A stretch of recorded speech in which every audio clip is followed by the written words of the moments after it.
যুগল মরতি খানি রাধা প্রেমে কানু কানু প্রেমে রাধা রাধা প্রেমে কানু কানু প্রেমে রাধা সবাই নেই পাগলি।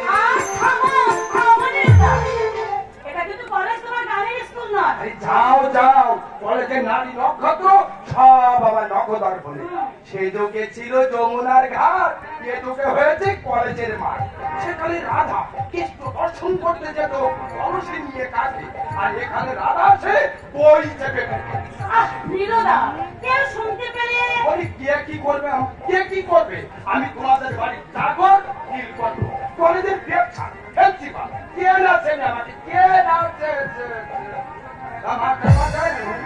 দাঁড়িয়ে আছো কেন? আমি এসে করে রসভঙ্গ বলছি। আমায় বলছো? তোমায় তো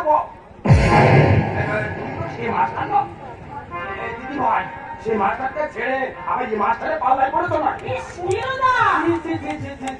দশটা পুকুরে ডুব দেওয়া আমি একদম ভালো মনে করি না। কেমন বলছে মেয়ে?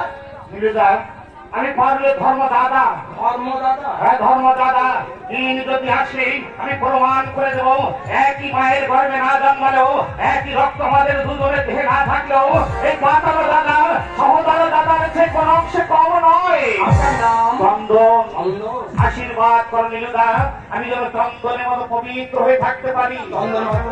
বাবার আমি চন্দ্র পুত্র, গ্রামবাসী সবাই আমাকে ঠিক হাত ধুৎকার দেয়, তবু তোমরা আমাকে যেন দূরে সরে দিও না। তোমাদের হৃদয়ের ফুলদানিতে শুকিয়ে কালো হয়ে যা এই গোলাপটিকে এতটুকু ঠাই দিল দা, এতটুকু ঠাই দিও, এতটুকু ঠাই দিও।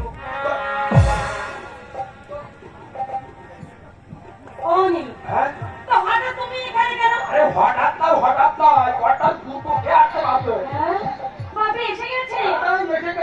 আমার উপর তুমি শিখতে মামুনিকে ডেকে নিয়ে আসিল, আর 2 হপ্তাহ তাকে দেখি।